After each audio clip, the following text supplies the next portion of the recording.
पानी पानी पानी। अरे अबू, आपको क्या हुआ है? पानी बेटा, पानी दे दो, मेरी तबीयत बहुत खराब हो रही है। अबू, मैं भी लेकर आता हूँ पानी।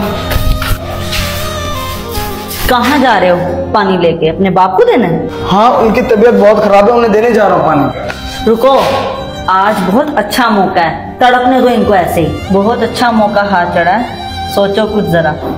नहीं नहीं, अभी कोई मौका नहीं, मैं पानी देने जा रहा हूँ। अरे रुको, अरे मैंने सुना है कि जब उनकी तबीयत ज्यादा खराब हो और वक्त उन्हें पानी दे दो तो वो बच जाएंगे। तो पागल हो क्या?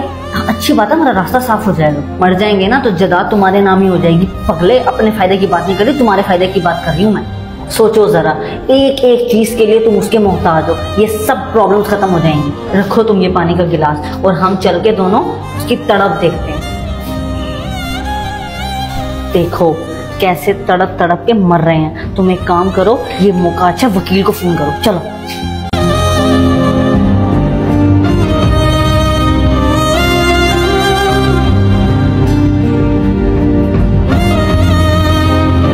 लेकिन मैं कहता हूँ पानी दे देते हैं। पानी का क्या है? करो, मैं अपने फायदे की बात नहीं कर रही, तुम्हारे फायदे की बात कर रही हूँ। अरे आप दोनों क्यों रो रहे हैं? सब खैर तो है? और छुट्टी वाले दिन मुझे अचानक बुला लिया, क्या मजबूरी बन गई है? वकील साहब, इमरान के अब्बू को बार बार दौरे पड़ते रहते हैं और इस तरह खुदा ना खास्ता दौरे पड़ते पड़ते वो अल्लाह को प्यारे हो गए, तो हम क्या करेंगे? आप सारी जायदाद इमरान के नाम करवा दें। क्यों? अब उनकी तबीयत को क्या हुआ है? सुबह की नमाज में मस्जिद में तो बिल्कुल ठीक थे।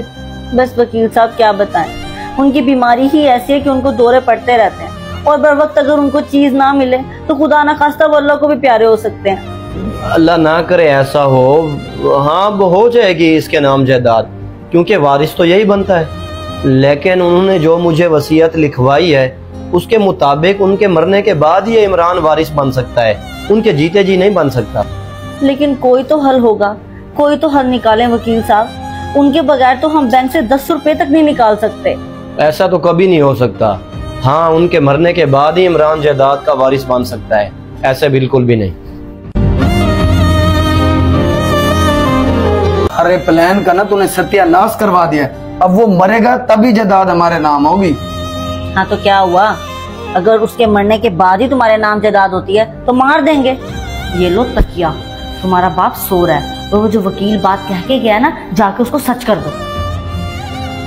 लेकिन ये सब गलत नहीं है। ओ, कुछ गलत नहीं है, तुम सब कुछ अपने हक के लिए कर रहे हो। जाओ जाके मार दो इसे, जाओ जाओ।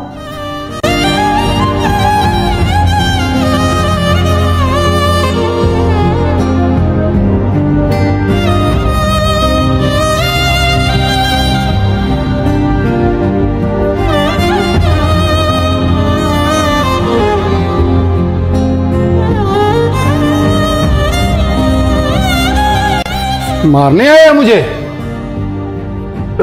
नहीं अबू नहीं, मैं आपको तकिया देने आया था। झूठ बोल रहा है तू मुझे मार के मेरी जायदाद अपने नाम करना चाहता है? ऐसा कभी नहीं होगा। वकील साहब, वकील साहब, आए जरा अंदर तशरीफ लेके आए।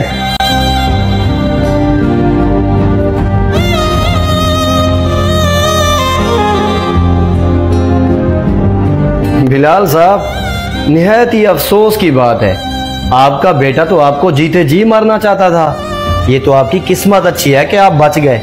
जी जी वकील साहब, मैंने देख लिया, मेरा बेटा मेरी जान लेना चाहता है। और हाँ, मैं तुझे एक और बात बता दूं बेटा, मुझे कोई बीमारी नहीं थी। मैंने जानबूझ के नाटक किया है ताकि तुम दोनों को पहचान सकूं, लेकिन तुम दोनों ने इस मौके का भरपूर फायदा उठाना चाहा। ये तो अल्लाह ने तुम दोनों को नाकाम करके दिखाया मुझे। अगर तुम दोनों मेरा ख्याल रखते, मेरी खिदमत करते, तो मैं खुद अपनी सारी जायदाद तुम्हारे नाम कर देता। लेकिन ऐसा नहीं हुआ, तुम दोनों लालची निकले और मेरी जान के दुश्मन निकले। बिलाल साहब, ये तो दुनिया का दस्तूर है। अगर बेटा अच्छा हो तो बीवी उसको खराब कर देती है, अगर बीवी उसकी नेक दिल हो, अच्छी हो, तो बेटा उसको खराब कर देता है। लेकिन यहाँ पे तो कहानी ही कुछ और है। एक तो एक, दोनों बेटा और बहू मिलके आपको मारना चाहते हैं। वकील साहब, मेरी दूसरी वसीयत तैयार है ना? मेरे मरने को छोड़ो, मेरे जीते जी मेरी सारी जायदाद गरीबों के नाम कर दो। इन दोनों को फूटी कौड़ी भी नहीं मिलनी चाहिए।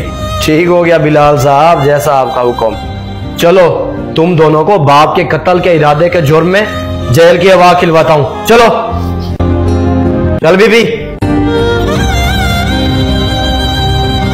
प्यार से ये मेरी जायदाद क्या, मेरी जान भी मांगते तो दे देता, लेकिन इन लोगों ने जो तरीका अख्तियार किया है, इसके लिए मैं इन दोनों को कभी माफ नहीं करूंगा।